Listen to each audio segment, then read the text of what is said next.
ED. പ്രതിപക്ഷത്തെ വേട്ടയാടാനുള്ള ഉപകരണം മാത്രം. കൊടകര കുഴൽപ്പണക്കേസ് നിഷ്പക്ഷ അന്വേഷണം നടത്തുക എന്ന പ്രമേയത്തിൽ ഏപ്രിൽ 3 വ്യാഴാഴ്ച കൊച്ചിയിലെ ഇ.ഡി. ആസ്ഥാനത്തേക്ക് മാർച്ച് നടത്തുമെന്ന് SDPI സംസ്ഥാന സെക്രട്ടറി അൻസാരി ഏനാത്ത് വാർത്താസമ്മേളനത്തിൽ അറിയിച്ചു.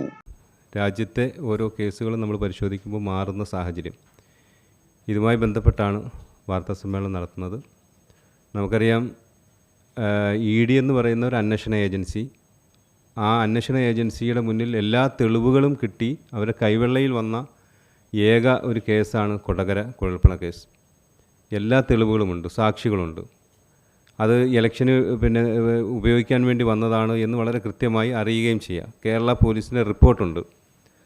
എന്നിരിക്കെ അതിനെ വളരെ സമർത്ഥമായി ഒരു ഭൂമി വാങ്ങാൻ വേണ്ടിയിട്ടാണ് എന്ന് പറഞ്ഞുകൊണ്ട് അതിനെ നിസ്സാരവൽക്കരിച്ച് എഴുതി തള്ളുന്നൊരു സാഹചര്യമുണ്ടാകുന്നു.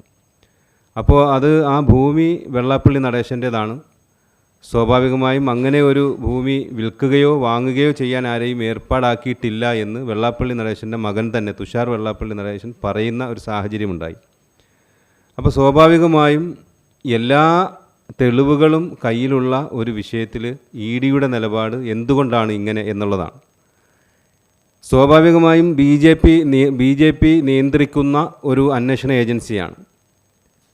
നിരവധി തെളിവുകളാണ് കൊടകര കുഴൽപ്പണവുമായി ബന്ധപ്പെട്ട് ഉണ്ടായിക്കൊണ്ടിരിക്കുന്നത്. അതായത് 2021 നിയമസഭാ തെരഞ്ഞെടുപ്പിന് വേണ്ടിയിട്ട് 41 കോടി രൂപ വന്നു എന്നാണ്. പിന്നീട് പഞ്ചായത്ത് തെരഞ്ഞെടുപ്പിൽ 12 കോടി, അങ്ങനെ 53 കോടി, 53.4 കോടി കേരളത്തിലേക്ക് ഒഴുകി. അപ്പോൾ അത് കൊണ്ടുവരുന്ന വഴിക്ക് 3.5 കോടി രൂപ കൊടകരയിൽ കവർച്ച നടക്കുന്നു. അപ്പോഴാണ് ഇത് ഏതെങ്കിലും പോലീസൊന്നും അന്വേഷിച്ചിട്ടല്ല, അവിടെ സ്വാഭാവികമായിട്ടും അത് കവരാൻ വേണ്ടിയിട്ട് നടത്തിയ അപകട നാടകം അത് തിരിച്ചറിയുന്നു. അങ്ങനെ അന്വേഷണം പോകുന്നു. ഇത് BJPയുടെ നേതാക്കളിലേക്ക് വരുന്നു എന്ന് കാണുമ്പോൾ ഉടനെ തന്നെ കെ. സുരേന്ദ്രൻ അടക്കമുള്ളവർ ഇടപെടുന്നു. അതുപോലെ തന്നെ തൃശ്ശൂരിൻ്റെ അന്നത്തെ ജില്ലാ പ്രസിഡൻ്റായിരുന്ന കെ. അനീഷ് അതിനകത്ത് ഇടപെടുന്നു. അങ്ങനെ അവരുടെ മൊത്തം സംവിധാനങ്ങൾ ഉപയോഗിച്ചുകൊണ്ട് ഇത് ഒതുക്കി തീർക്കാൻ ശ്രമിക്കുന്നു. പക്ഷേ അന്വേഷണം മുന്നോട്ട് പോയി അത് തെരഞ്ഞെടുപ്പിന് വേണ്ടി വന്നതാണെന്ന് വളരെ കൃത്യമായി മനസ്സിലാകുന്നു. ഇത് മാത്രമല്ല, അതേ ഓഫീസിലെ സെക്രട്ടറി തിരൂർ സതീഷ് എന്ന് പറയുന്ന അവിടുത്തെ ഒരു BJPക്കാരൻ തന്നെ 3 തവണയാണ് വാർത്താ സമ്മേളനം നടത്തിയത്. 2 തവണ അദ്ദേഹം മാധ്യമങ്ങളെ വിളിച്ചുകൂട്ടി അദ്ദേഹം പറഞ്ഞു. മൊത്തം 5 തവണ ഈ കേരളത്തിൻ്റെ മാധ്യമപ്രവർത്തകരെ മുന്നിൽ നിർത്തിയിട്ട് അദ്ദേഹം പറഞ്ഞു, ഞാൻ സാക്ഷിയാണ്. 6 കോടി 6 ചാക്കിലായിട്ട് കോടിക്കണക്കിന് രൂപ കൊണ്ടുപോകുന്നത് ഞാൻ സാക്ഷിയാണ്, ഞാൻ കണ്ടതാണ്. അതിൽ 3 ചാക്ക് ഞാനാണ് എടുത്തു കൊടുത്തത്, ഈ വന്നവർക്ക് റൂം എടുത്തു കൊടുത്തത് ഞാനാണ് എന്ന് വളരെ തെളിവ് സഹിതം അദ്ദേഹം പറയുമ്പോൾ അദ്ദേഹത്തെ ഒന്ന് സാക്ഷ്യപ്പട്ടികയിൽ ഉൾപ്പെടുത്താൻ പോലും ഈ ഇ.ഡിക്ക് കഴിഞ്ഞിട്ടില്ല എന്നുള്ളതാണ്.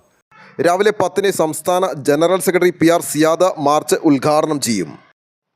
വാർത്താസമ്മേളനത്തിൽ SDPI സംസ്ഥാന പ്രവർത്തക സമിതി അംഗം VS ഷൗക്കത്ത് അലി, എറണാകുളം ജില്ലാ പ്രസിഡന്റ് അജ്മൽ K. മുജീബ് എന്നിവർ സംബന്ധിച്ചു.